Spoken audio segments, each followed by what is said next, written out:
Hello everyone, Simon Jacobson here, and welcome to another episode of Wednesday Night Live. This, of course, program will be broadcast and then archived and available at your convenience, basically forever in this universe. We'll be speaking now about the meaning of death in Kabbalah. Death. Death is that word that drives dread into our hearts, because it is both inevitable and unfathomable. As soon as one thinks about it, whether you think about your own mortality or someone else in your life, we're left really with no words. And many of us just avoid it altogether. There are even theories and schools of thought that believe that most fears, if not all fears, are driven by the fear of death. Some people call it the end of life as we know it. And it is a very real part of our lives. Many argue that a lot of the driving ambitions of people trying to memorialize themselves, in some way eternalize themselves and their legacies, is connected to this fear as well, the fear of insignificance, the fear of not being remembered, the fear of, was my life worth it? I mean, the questions go on and on when you talk about the matters of around death. On a biological and a medical and scientific level, we talk about what the definition, the symptoms of illness, of death are, how it could be perhaps delayed, how it can be prevented, how we can prolong life.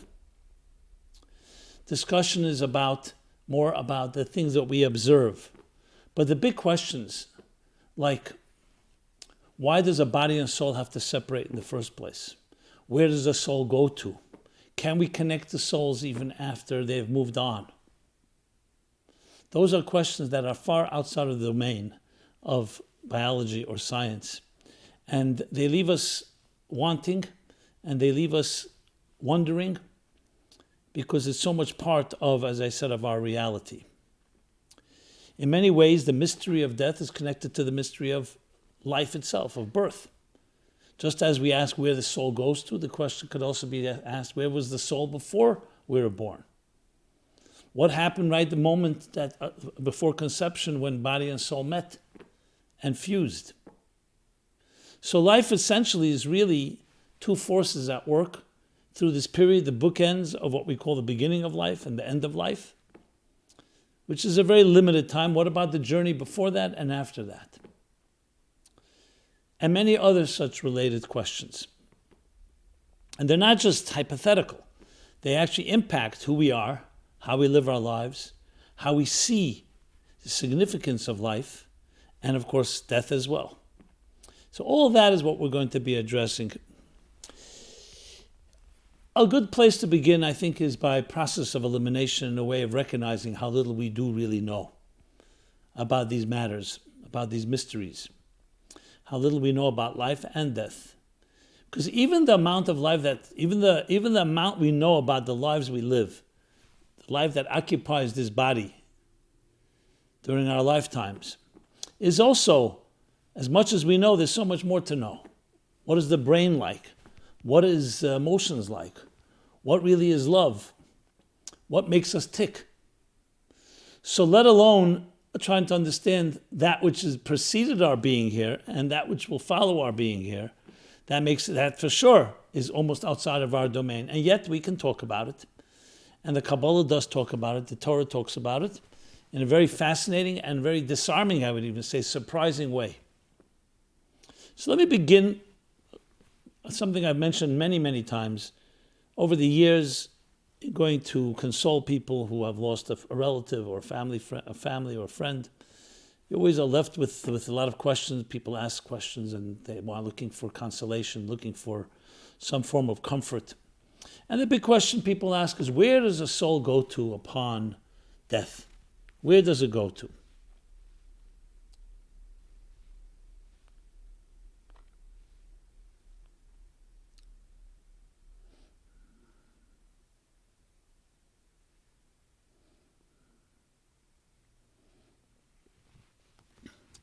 I was just looking at the description to see if I'm covering all the details. So where does the soul go to upon death? And I was always left wanting, always left empty, really not able to, frustrated, not being able to answer that question until at some point I had an epiphany. I realized the question itself was the issue. The question itself is based on an assumption that we know where it's at. Here's where we are. So we're wondering, we are where it's at. Where does the soul go to after death? But how do we know that this is where it's at? This is just where we occupy life for a short period of time. And after a while, I developed this almost nonsensical imaginary dialogue between a refrigerator and electricity. And it goes like this. The refrigerator asked the electricity, where do you go to when they pull the plug? And of course, the electricity responds to the refrigerator incredulously. What kind of chutzpah? What nerve do you have to ask me that question? You're a little box they just invented the last 100 or 200 years ago. You generate electricity, you're able to refrigerate food, and now you think you're the center of the universe. You ask me where I go? I've been here long before you were ever existed. And I'll be long after you're gone. You're a small little appliance that will wear down. And you're asking me where I go. I go back to my natural place that's not confined and not limited to the parameters of your box, where electricity resides, maybe beyond time and space as we know it, or in a different type of conceptual time and space. And that's exactly the true answer. And everyone I've said it to either smiles, but you can see something resonating, even if they're in pain. Obviously, it has to be said sensitively at the right time. And what is the point? The point is the little box, the refrigerator, is our body, is our consciousness, our awareness. And we ask the question, where do you go? Where does the soul go to? As if we're the center of the universe, everything orbits around us, and only what our empirical experiences define reality. It's not at all the case. We're a little box that, yes, we have intelligence, we have emotions, we have ways of processing, but we are still a little box. And just like we can't see the whole entire horizon unless you climb up on a mountain, and even then, you're still seeing it from a limited vantage point. The same thing is when we talk about higher realities, when we talk about the soul, we talk about electricity even. Where does it go? It doesn't go anywhere. It is where it is. We are the novelty, the addition. It is in its regular, natural place before it was confined and limited and channeled into the appliance, in our case, into our bodies. So that alone opens up a whole new vista, a whole new panorama and perspective of looking at life, that we realize, one second, there's a lot more going on here than what we experience. Like I always point out, our primary tools of experience are our sensory perceptions. Our eyes, our ears, our taste, touch, and smell. Sight, sound, taste, touch, and smell. What we see, what we hear, what we taste, what we touch, and what we smell. As soon as someone says something that doesn't fit that, is not registered by those instruments, we start wondering, one second, does that really exist?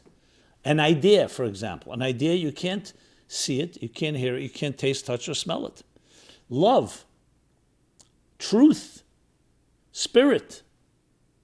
So much of our experiences, I would abstractly say, our most real, most truest experiences are not limited and not defined by these instruments. So you need other instruments. Exactly correct. You cannot go by this perception of your limited sensory tools when you're dealing with matters that transcend the sensory tools, the suprasensory. And the domain, therefore, of the soul is in the domain of spiritual tools as opposed to sensory and material physical tools and instruments. So with that, taking that in mind, then we start thinking about things. Then one second, then we say, hold on a second. If that's the case, that I'm not the center of the universe, and my perspective is not the only one, or let's put it this way, it's a limited one, what is going on in the bigger picture? What is happening in the world of electricity? What is happening in the world of souls? And that humility, that awareness of our limited perception actually opens us up to a much deeper perception, because then we realize there are many more things happening here that are beyond my scope or my limited scope using my limited tools. You need different tools. Souls can experience souls. Bodies experience bodies. Sensory experiences experience that which the senses can relate to. You can see something, so it's visible to your naked eye. That makes your sense of sight able to perceive that. Same thing with hearing.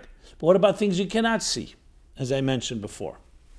Does that mean you can't experience it? It means that you need a different instrument. And the same is true when we talk about life and death. We need much broader instruments, much broader perspectives and tools and instruments to be able to talk about it. So let's talk about it in that broader sense once you realize that we need those instruments. And once you start talking this way, you realize that you can access it. Obviously, the more you master the so-called science of spirituality, the more you master the language and I would say even the experience of the spirit, the more you can relate to it. But even on a rudimentary level, even on a beginner's level, all of us can relate to a certain extent because we are those spirits. At the end of the day, what distinguishes between life and death, whether you talk about from a biological, scientific, or medical definition or not, something happens. I'm not talking about the causes, whether it's the breakdown of certain vital organs or it's due to disease or illness, however you define the causes. But something happens. When death is declared, it's not just the heart stopped and the brain stopped. Something separates.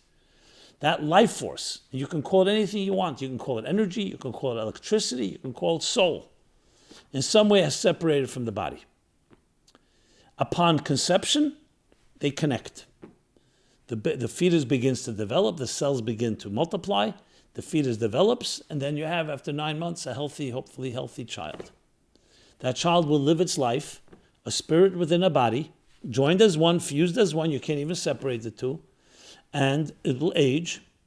Life will take over, meaning, yes, the body may wear down, and that energy continues to maintain until the moment of death, let's hope at 120 years, and they separate again. So that soul energy, that electricity doesn't disappear. It's just no longer bound to the refrigerator, to the container, to the box called the body. The body, on the other hand, wears down, ages, and ultimately the soul leaves it. And that's what we call death. Separation of body and soul. Separation of matter and energy. If that works better. But it's the same idea. So the question now is, and I'm going to quote some biblical verses. So 1 second, let's explain the logic, the science, the anatomy of death. Why should death happen? So the way I just explained it is because the body wears down, it ages, and like any appliance, the refrigerator won't last forever. The electricity lasts forever. It may not last in this appliance, but the electricity doesn't disappear.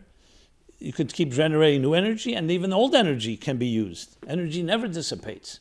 And we know for today that even matter doesn't dissipate. It just turns into an energy. So when you say you take a piece of wood and you shape it into a table, the wood now just changed the state. It's changed. It's a different state now than it is. Then you take that table and let's say after time the table wears down, breaks. You decide to use the wood to put it into a fireplace. So the wood then is now used as fuel. The wood turns into energy, and then energy warms and illuminates.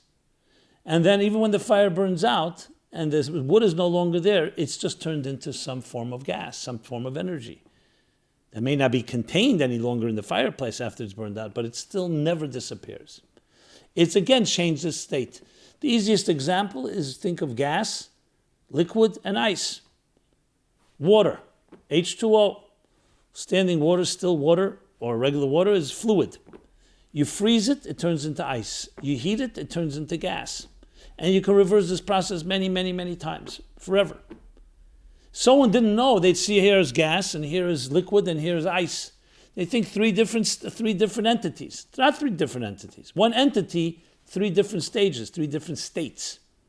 So you can say the same thing. Soul, before it enters the body, before birth, conception, is an energy without a body. Think of it like the gas without substance. Then when it enters a body, it's another state. The soul and body come together. So now it has some type of tangible, you can see it. You can see a live human being. And then upon death, they separate again. The soul goes back to its state of gas, using that analogy. that state of energy. So it does different states. So the question is, why then does death take place? Based on this principle is because the body cannot contain the soul forever, because the body is subject to the laws of mortality, the laws of deterioration, of breakdown, erosion, and ultimately death, the end of the body's capacity to contain the soul. And that's indeed the story. When you look in the Bible, in the story of Genesis, the story of Adam and Eve in the Garden of Eden, it says, had they not eaten from the tree of knowledge, they would have lived forever. Interesting statement. That means death is an aberration. Why? Because why should a soul and body ever separate?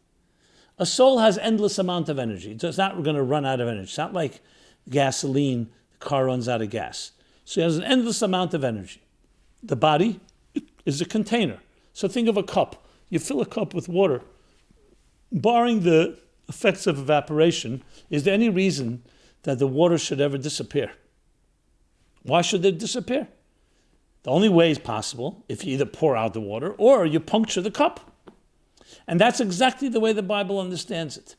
The body, in its original form, created in the divine image, was a perfect container, seamlessly fused with its energy, with its soul.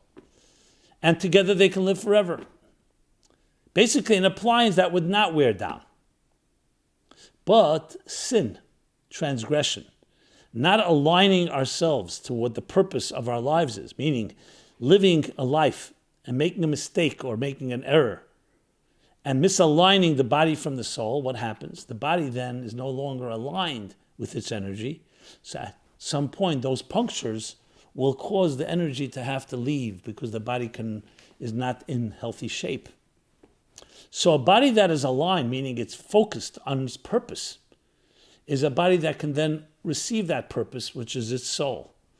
A body that begins to live a life of its own agenda, with its own ego, with its own consciousness, independent consciousness, ultimately has wandered away from its purpose and therefore from its soul. And at some point that body will be subject, well, it's immediately subject to aging, and slowly as the person ages, the body will break down and not be able to contain the soul, and hence the reason for death. That is why, from a point of view of the biblical perspective, resurrection, the idea of resurrecting the body is not such a miracle.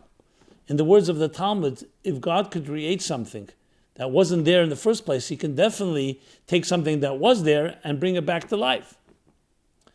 Today, with the concepts, with the ideas of DNA and other scientific facts, it's not that difficult to conceive that we can take the energy, the DNA, and perhaps resurrect something.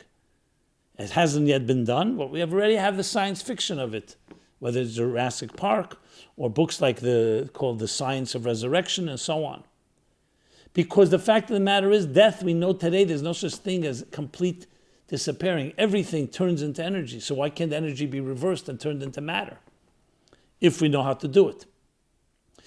So the point being is, body and soul, even though they do separate, that does not mean they cannot rejoin and reunite. It's not really the scope of our discussion. I just wanted to put it in the full context. So in this context, death then is really the cessation of a stage in life, because the body can no longer continue its journey with the soul in an intact way, due to human error, due to human wandering off and hijacking your life for a purpose, for living indulgently or living in ways that are not aligned to the soul's purpose. So of course, a body is not aligned to a soul's purpose, will not be able to coexist with it. Now, materialism is not a bad thing. Materialism is not an evil in itself. It becomes destructive when it becomes an end in itself. If a person eats and drinks and lives their material lives without purpose, meaning without direction, without sanctifying it, and directing towards higher end, which is to live a more constructive life, a virtuous life, then yes, those material poor forces become essentially the root of illness, disease, and death. But remember, because death in this context is not just physical death. Biological death is the end result of spiritual death. What is spiritual death? A body that's not aligned with its purpose. So even if we're healthy human beings, walking around breathing, and thank God everything is functioning, you could also feel like a zombie, feel like no direction, no aimlessness, emptiness, a life filled with anxiety, fear, insecurity. All that contributes to a sense of like, I don't feel alive. I feel, yes, I'm physically alive, but I don't feel fully alive. Passion is lacking, love is lacking. All that are indicators of a situation where you're already experiencing a small taste of spiritual death. Whereas a person who's aligned, what does an aligned life means? Aligned life means that your biological, your physical life is a container, is like a vehicle for your spiritual journey. So then when you eat a meal, you drink a drink, you go to work, you commute, most mundane matters are all stepping stones for spiritual development, for spiritual growth and higher consciousness. Then your body is aligned with the soul. So you'll say, well, then why does that person die? So the Talmud addresses that. It says, once the toxins were released by the dissonance created by the tree of knowledge, sin of the tree of knowledge, that has affected everybody. So even if a person lives a meaningful life, even if a person lives a purposeful life, a soulful life, they still don't have the perfection that's necessary until we repair it, and the entire world will experience a new type of consciousness. So the fact is that toxins released back then affected all of us.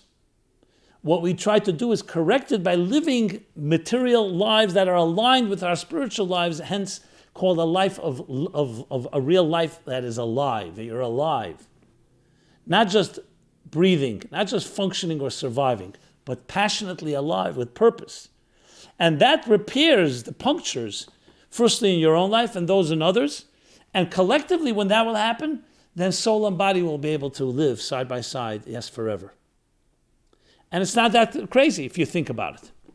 Because why shouldn't they be together? So the challenge we have is, how do we live that type of spiritually dynamic life? That's the reason that it says the righteous, even when they're deaths, they're called alive. The wicked, even in their lifetimes, they're called dead. How could you say that? Because death and life are not just defined by biological life.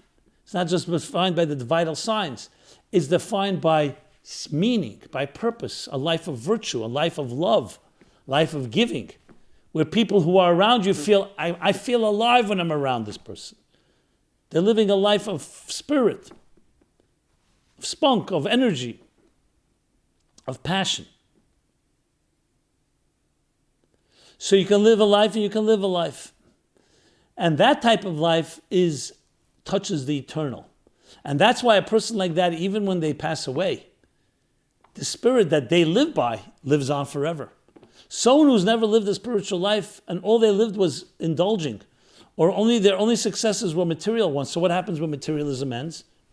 Their successes end. Now, can we say that there's a person on earth that does not have any legacy, family, love? It's hard to imagine. But there's definitely measure. There are people whose entire lives were soulful lives in their bodies. So you can imagine that person lives on in their students, in their legacies, in their teachings, in the people they've touched and influenced. Just like parents live on through their children. In the expression of the Talmud that talks about Jacob, why does it not say the word death when it comes to Jacob? It says because Jacob didn't die. But they say, but they buried him. They eulogized him. They embalmed him. So it says as the externals. But just as his children are alive, so too he's alive. But that's dependent on two things, that he left a legacy for his children to follow and that his children actually follow that. It's contingent on that. Because if the children don't follow it, with what is he alive? Just because they're walking around on earth? Yes, there's a certain extension. But we're talking here about living up to the standard, to the values, to the legacy that this person, this Jacob or whoever it may be, left. And that's the story of our lives. That's why death is such a tremendous lesson. It's painful and horrendous, but it's a tremendous lesson to life because it's reminding us of something. That's why it says that when a person, if God forbid, experiences a death of a family member, they shouldn't be callous and see it as, oh, it happened. They to take, the living shall take to heart. See it as a wake-up call. Why is it a wake-up call? You're not at fault for that person dying, but in some ways we're all at fault. We're all collectively connected. And it's when someone close to you, so it reminds you of the dissonance between matter and spirit. That's what death is. Dissonance between matter and energy. So what are you supposed to do? Take it to heart and reconnect matter and energy. Do something in spirit and memory of that loved one. Ground them, bring them back to life through good deeds, through activities. As the children are alive, so too that person is alive. So this isn't just a theoretical discussion. It actually has real implications. Real implications in how we live our lives. And not just the fact that, mortality reminds me I should live my life because tomorrow may be my last day. Like the famous book, The Last Lecture. A person writing, what would you write, what would you say if you knew this was your last day? That's one thing. It reminds us to focus on priorities. But there's something much deeper than that. What's deeper than that is the idea that death reminds us of what life is really all about. That there's a dissonance that we're here to repair. And we can repair it every moment of our lives. And essentially that's exactly right. Mechaya Chaim, you bring life to life when you live a life of meaning and purpose and higher consciousness. Because what you're doing is battling the decay, the callousness, you could say even the death of materialism. Materialism by definition is dead. This world, this materialistic world is dead. Not because it's dead, because it will die one day. But as the Hasidic masters explain, if something dies one day, it means right now it's dying. What do you look at materialism? Look at it. Everything about it is mortal. Everything about it has a beginning and an end. Yes, it's true, it goes through different stages and states. But materialism by definition dissipates. It occupies time and space and it is mortal and limited and temporary. Spirituality by definition is eternal. Values, love, these things are not subject to death because they're not subject to birth. They don't have a beginning, therefore they have no end. So in our lives we have the two choices. Will we live by our bodies, by our material lives, or by our spiritual lives? And death is a reminder all the time of that split, of that dissonance, that disconnect, that we are here to repair. So when you think of it from a Kabbalistic perspective, what is death? The Kabbalists would say, death is the disconnect between spirit and matter. On a subtle level, and in the broadest way, it's actual physical death as we experience it. The pain of it is of the separation. Not the soul the soul will journey on. The soul will journey here till now, and the journey will journey on. It's the connection. We want the soul's connection to the body. We want the soul's connection to people that knew, to the connection to us. So then in asking the question, can we connect? Of course we can connect to those souls. By living in their spirit, you're connecting to them because that journey continues and began long before we were born. So our birth, our conception, our birth, and the lifetimes we lived is one stage of the soul's journey.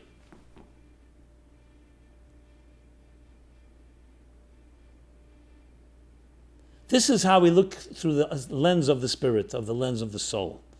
You look through the lens of the body, you see a very different reality.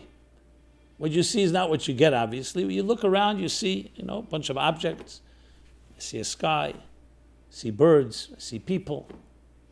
On an ostensible surface level, it looks very limited. But today, you don't even need faith any longer to know that beneath the surface is brimming with energy. There's no such thing as something that is dead. Once upon a time, there was no human being in this room and no other life force. We'd say it's inanimate. It's a dead room. There's a lot of objects in it. No one says that today. First of all, it's brimming with subatomic energy all the time. And there's bacteria and there's life forms that we cannot see. Today, look at cell phones and so on. There's an energy, there's sound waves, air waves, light waves, microwaves, red, ultraviolet, infrared, and so on, X-rays. So no one's going to make a claim that only what I see is what I get. That's not correct. There are many, many more forces that beneath the surface, and many we don't even know about yet. So that's a given, and including in the human being, what you see, if a person is inanimate, is, let's say, physically, God forbid, dies after 120, a corpse, is that really dead? Is the body dead? Yes, we declare death because the soul and body have separated, but the body has many of organisms that are still alive. And even when the body decomposes, God forbid, it still has forces in it. And we know today the DNA does not die. And cells, some of them die, some of them don't. So when you look on that level, we know there are things that live on. They live on a completely different form. But this doesn't need pure faith any longer. What faith includes is that there's also a divine picture. There's a bigger picture to it all, the meaning behind it all. Not just there's energies everywhere, but we can actually connect to those energies. We can realign ourselves to those energies and reconnect body and soul. On a very subtle level, this is subtle or not so subtle, you meet someone, I'll just use an example, recent one that happened with me. Met someone who really felt empty, aimless, doesn't know where they're going with their lives, not motivated, not even interested in a relationship anymore, has been resigned, given up, and asking me for some help. I say, why do you come to me? Whenever I'm around you, the person tells me, and this is not to toot my horn, I feel alive, I feel your life. I see you live passionately, you have purpose, you're excited, you're enthusiastic. So I say, does it rub off at all? Yeah, by being around you, I feel that way. So I said, but you also have what it takes. You were sent here for a purpose. Why don't you live up to that purpose? Start small steps. My point is, the fellow followed. This is a long story. I'm just telling the short of it. It took time. But I suggested a few things. He was a very good communicator. So I told him, start writing something. I sent him some people to speak to. He should speak to. What happened was, as his talents began to emerge and he began to build confidence, that was the key. He began to feel value. He began to feel alive again. And he said those words, I feel alive again. There's still struggles. There are challenges. I'm not going to go into the whole analysis of it. But all of us have moments, or more than moments, where we feel what's called the pilot flame is on, but it's at the lowest possible maintenance level. That means you're not living a fulfilled life. That means that you're not fully alive. Yes, you're functioning and surviving, and you may even be successful in some ways, but there's a part of you that may feel dead. What means dead? Not motivated, not driven. Many of the dreams and aspirations may have been dampened or even eliminated.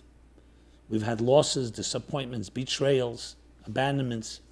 I can go on and on with the different factors that kill part of us. And we feel like we're killed. Remember this, nothing is ever dead.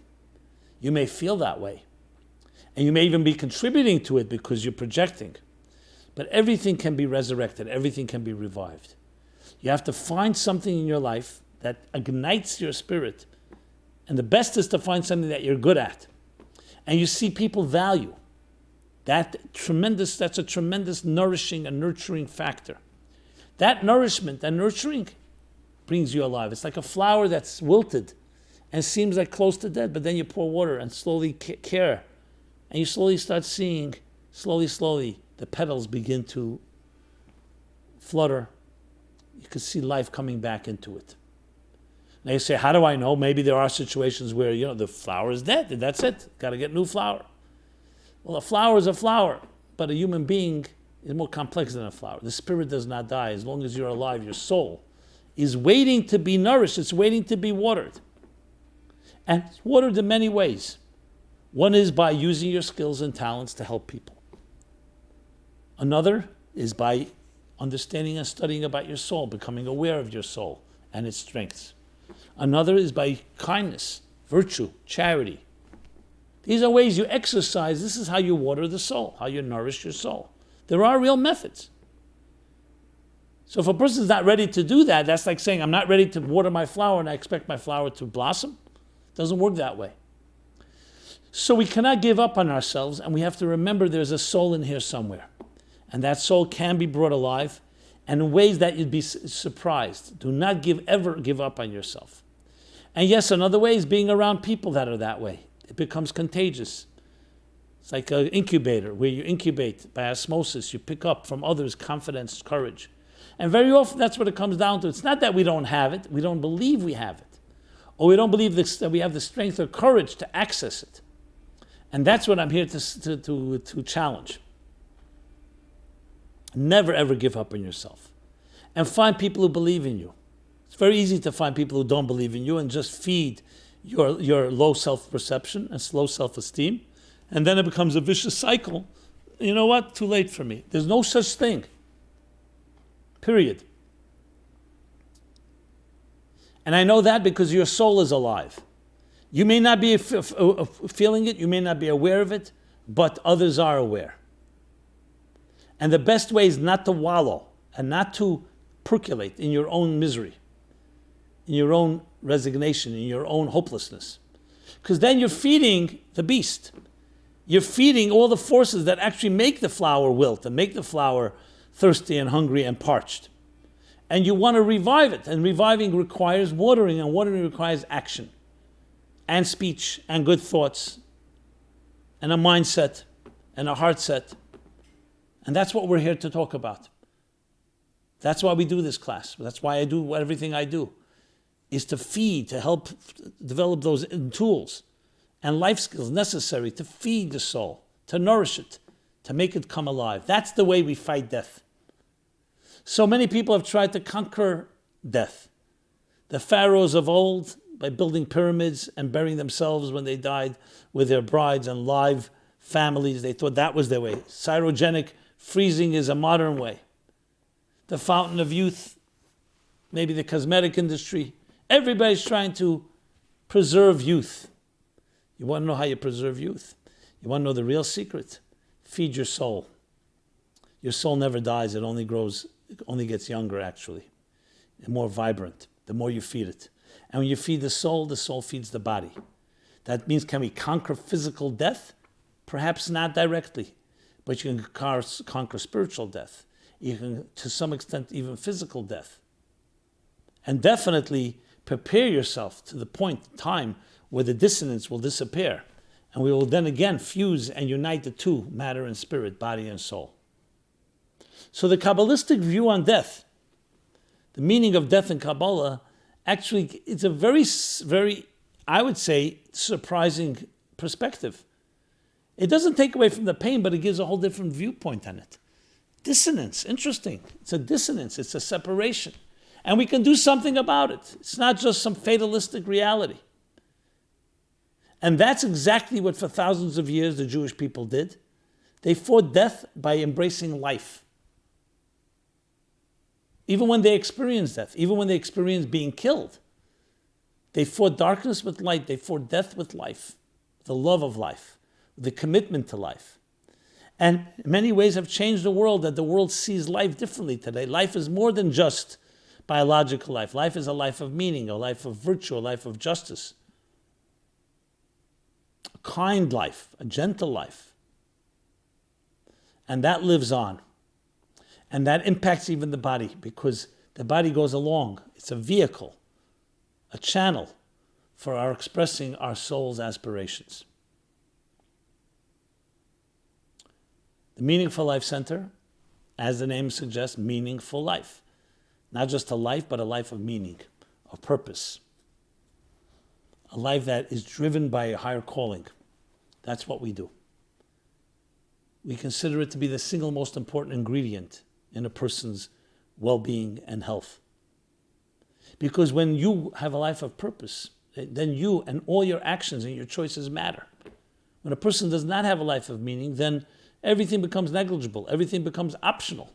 No. Meaning, you're needed. And everything you do is needed. And your choices matter now and forever. And not just to you, but to the world around you. And every move you make, positive move, sends a ripple effect that vibrates throughout the entire universe. That's our driving ethos. So please join us, partner with us in every way possible, sharing these ideas, supporting us, suggesting ideas, every possible way that a partnership works. Go to meaningfullife.com, a full array of resources in living a meaningful life, a full life, a life that's more powerful than death, a life that fights death and dissonance and all forms of disconnect. May everybody have a very meaningful life, a very meaningful week, a living, vibrant, dynamic life. We're now in a period in time in the Jewish calendar, the saddest period, where dissonance is what we honor, with the objective of repairing the breach in the wall, in the temple, in our inner temple, in our inner psyche, repairing all breaches by discovering the real purpose of our lives. Commit to studying something, to reading something, to feeling it, prayer, and finally acting on it. Everyone have a very blessed week. We're here every Wednesday, 8:30. But all these programs are archived and available, and you can download them as podcasts and iPod, on your iTunes, and all other platforms, social media platforms. Be blessed, and it's always an honor to share a few words of intersecting souls. The greatest dignity of all is the journey of the soul. Thank you so much.